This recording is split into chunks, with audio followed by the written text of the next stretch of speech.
नमस्कार, मैं आरडी भारती और आप देख रहे हैं बिहारी सुल्तान।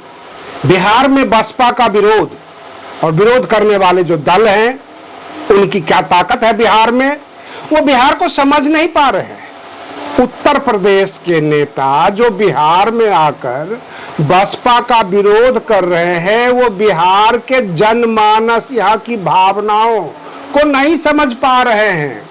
उनकी जमानत जब्त हो सकती है।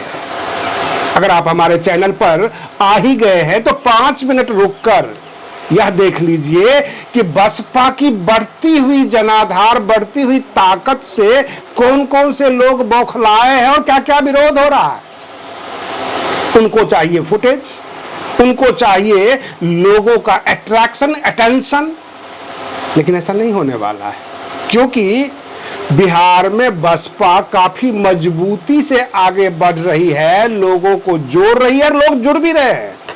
अच्छे स्टैंडर्ड के लोग जुड़ रहे हैं बसपा से। हमारे पास भी फोन कॉल्स आते हैं, उनके कई प्रोग्राम को मैं शूट करने वाला हूं, दिखाने वाला हूं बकायदा अपने दर्शकों को।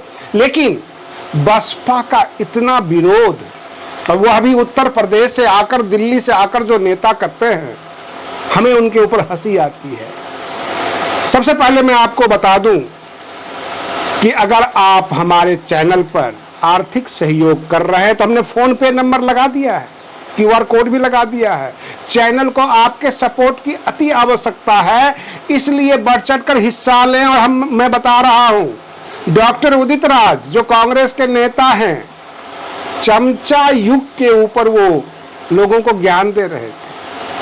यहां तक CJI गवई जो है उनको वो धमका रहे हैं। चीफ जस्टिस ऑफ इंडिया एक ब्यूरोक्रेट होते, एक जज होते हैं, वो ज्यादा होगा तो रिटायर हो जाएंगे, घर बैठ जाएंगे। उन्हें ये कहना कि इनको मायावती जैसा हाल हो जाएगा। बहन मायावती जी का क्या हाल हो गया है?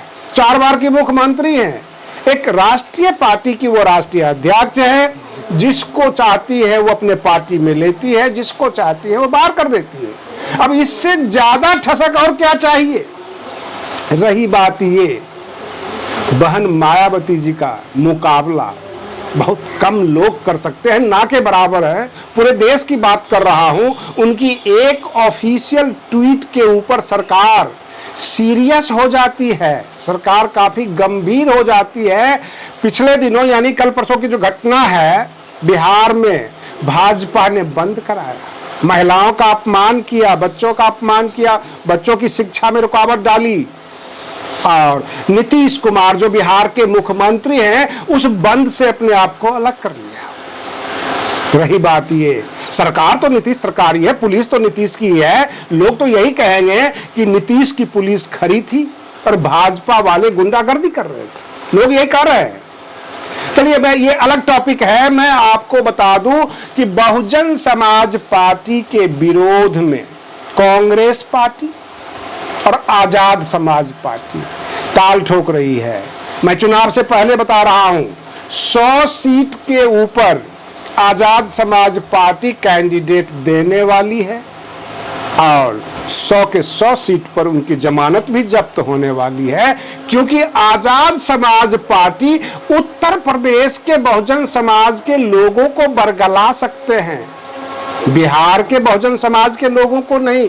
क्योंकि बिहार में बाबा साहेब भीमराव अंबेडकर, मान्यवर काशीराम, उनके फॉलोअर से ज्यादा फॉलोअर बहन मायावती जी के। लोग बहन मायावती जी का नाम जानते हैं। क्या चंद्रशेखर आजाद बहन जी का फोटो अपने बैनर पे लगाएंगे? क्योंकि मान्यवर काशीराम से कोई आकर्षण नहीं है बिहार में। जब मान्यवर काशीराम उत्तर प्रदेश को, बहुजनों को इकट्ठा कर रहे थे, उस वक्त बिहार में एक से बढ़कर एक दिग्गज नेता थे, चाहे वो रामविलास पासवान जी हो, बाबू जगजीवन राम हो, एक से बढ़कर एक दिग्गज नेता थे। और मान्यवर काशीराम बिहार में नहीं घुस पाए, उनका जनाधार नहीं बन पाया, लेकिन बहन मायावती जी ने बिहार में भी अपना ठिकाना स्थापित कर दिया। बहन मायावती जी को बिहार के बहुजन समाज के लोग ज्यादा जानते हैं। अगर आप बहन जी का विरोध करने के लिए मान्यवर काशीराम जी का फोटो लगाकर विरोध करने आएंगे तो वह भी वोट बसपा को ही जाएगा, ये सत्य है। और रही बात ये कि बसपा के बढ़ते जनाधार से कांग्रेस में इसलिए खलबलाहट है क्योंकि मैं बता दूं कि 70 सीट मांग रहे हैं गठबंधन में। 70 तो मिलेगी नहीं कांग्रेस को, 60 मिलेगी, 55 मिलेगी। तो 55 सीट ये और 100 सीट पे आजाद समाज पार्टी, यानी 155 सीट पर विरोध होगा। दो ही पार्टी अभी सामने खुलकर विरोध करना शुरू किया है। रही बात ये, हमारे देश के प्रधानमंत्री नरेंद्र मोदी जी को कितने हनुमान, चिराग पासवान तो पहले से ही थे, क्या आप चंद्रशेखर आजाद भी हैं? सच्चाई यह है कि बहुजन समाज का दलित वोट बैंक का बंटवारा करने के लिए नगीना के सांसद प्लांटेड सांसद हैं भाजपा के द्वारा, और भाजपा को जिताने के लिए बहन मायावती जी को रोकने के लिए दलित वोट बैंक में बंटवारा करने के लिए ही आजाद समाज पार्टी हर जगह पहुंच रही है। और सच बात यह है कि बहन मायावती जी ने जो स्ट्रेटजी बनाई है, जिस प्रकार के लोगों को जोड़ रही है, सबसे पहले मैं आपको बता दूं, कोई नया नारा नहीं है। बहन मायावती जी यूपी से ही शुरू कर चुकी हैं, सर्वजन हिताय सर्वजन सुखाय। अगर वो बिहार में अगर ये नारा देती हैं तो बिहार में लोग एक्सेप्ट कर लेंगे, कोई टीका टिप्पणी नहीं होगा कि देखो ये वोट के लिए अब सर्वजन हिताय सर्वजन सुखाय कर रहे हैं, क्योंकि ये यूपी से ही नारा देती हुई आ रही हैं। बिहार की राजनीति बहुजन सर्वजन की नहीं होती, बिहार की राजनीति होती है बैकवर्ड एंड फॉरवर्ड की। और रही बात ये, सर्वजन में बैकवर्ड क्लास भी आता है, ओबीसी भी आता है। यादव और कुर्मी इतना अपने आप को दबंग समझते हैं जितना सवर्ण। ये सच बात है। बिहार की राजनीति समझना काफी कठिन है, और उत्तर प्रदेश के नेता बिहार में आकर विरोध करके हंसी का पात्र बन रहे हैं। हंसी का पात्र इसलिए कि वो बिहार की राजनीति समझ नहीं पा रहे हैं।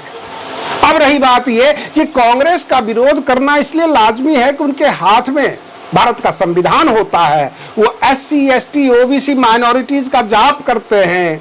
डॉक्टर उदित राज और भी कुछ जो है नए नवेले जो नेता उनमें घुसा है, उन सबको आगे करके चलेंगे, जिनका ग्राउंड रिपोर्ट जीरो है, ग्राउंड पे लोग नहीं जानते। डॉक्टर उदित राज दिल्ली में फेमस हो सकते हैं, बिहार की जनता से उन्हें क्या लेना देना, बिहार की जनता उनको क्यों सुने।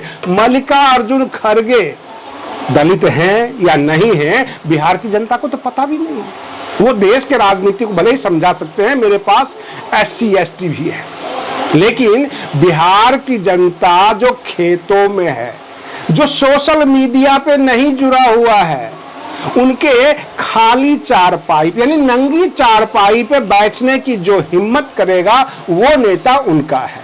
वो AC रूम में बैठकर ये कहने वाला मैं SC ST क्लास से हूं, मैं बहुजन समाज से हूं, इसकी बात बिहार में कौन सुनता है? बिल्कुल नहीं सुनता है। और सबसे बड़ी बात यह है कि इस बार तो नीतीश कुमार की भी कुर्सी खतरे में आ गई है। भाजपा से सब अलग हो गए हैं। जो बिहार बंद का मामला हुआ है, नीतीश कुमार ने अपने आप को अलग कर ही लिया, लोक जनशक्ति पार्टी यानी चिराग पासवान ने अपने आप को अलग कर ही लिया, जितन राम मांझी अपने आप को अलग कर ही लेते हैं, तो सब के सब अलग कर लिए, भाजपा अकेली पड़ गई। क्योंकि भाजपा की राजनीति, और ये कहते हैं कि ये जो नरेंद्र मोदी नाम के ब्रांड है हमारे पास, वह ब्रांड इस बार बिहार में चलने वाला नहीं है। और रही बात ये, चंद्रशेखर आजाद अगर 100 सीट पे कैंडिडेट दे रहे हैं तो उनके कार्यकर्ताओं के लिए फर्स्ट क्लास चुनाव तक एक रोजगार तो हो सकता है, लेकिन आम जनता के ऊपर कोई फर्क पड़ने वाला भी नहीं है। अब मैं आपको असली पोल खोल रहा हूं, जो बिहार के अंदर बहुजन समाज पार्टी के तरफ से जो कैंडिडेट बनने वाले हैं इस बार, कई IPS, कई विंग कमांडर, ब्यूरोक्रेट्स सब बसपा में जुड़ रहे हैं, और इस चाहत को लेकर कि बहन मायावती जी हमें टिकट देंगी, हम जनसेवा करेंगे। बोलते तो यही है कि हम सेवा करने के लिए, बहुजन समाज की सेवा करने के लिए आए हैं, लेकिन अगर पढ़ा लिखा टीम हो जाता है, क्योंकि जन सुराज, आम आदमी पार्टी सबके सब तो बुद्धिजीवियों को ही तो जोड़ते हैं। जब बहुजन समाज पार्टी की बात आती है तो सबसे पहले लोगों के दिमाग में ये कल्पना होती है कि SC ST के लोग होंगे, जिनके देह पर नीला गमछा होगा वो खाना पूर्ति करने के लिए आ गए हैं। लेकिन ऐसा नहीं है। इस बार ब्यूरोक्रेट्स लामबंद हो रहे हैं। आईएएस आईपीएस जो रिटायर हैं, जो आर्मी नेवी एयरफोर्स से रिटायर हैं, वे तमाम लोग जुड़ रहे हैं बहुजन समाज पार्टी से। और अगर इस तरह का जमावड़ा बिहार में लग गया तो जन सुराज बाकी लोगों का ख्वाब ही रह जाएगा, सपना ही रह जाएगा। फिर बसपा एक बिहार के अंदर विकल्प बनकर उभर सकती है। बहन मायावती जी एक अनुभवी नेता है, 4 बार की मुख्यमंत्री हैं, उनको पहले से ही पता होता है कि आगे क्या घटना होने वाली है। और उनके ऑफिशियल ट्वीट को सरकार गंभीरता से भी इसलिए लेती है क्योंकि सरकार भी समझती है, जो सत्ता में बैठे हुए लोग हैं वह भी समझते हैं कि ये 4 बार की मुख्यमंत्री है, अनुभवी है, इनकी बातों को इग्नोर नहीं किया जा सकता। अगर सत्ता के कुछ लोग किसी एक सांसद को बड़ा सा बंगला दे दिया है ताकि तुमको दलित वोट बैंक बिखेरना है, उससे कुछ फर्क पड़ने वाला नहीं है। आज के लिए बस इतना ही। आप बने रहिए बिहारी सुल्तान चैनल पर। हम फिर मिलते हैं अगले वीडियो में। तब तक के लिए धन्यवाद।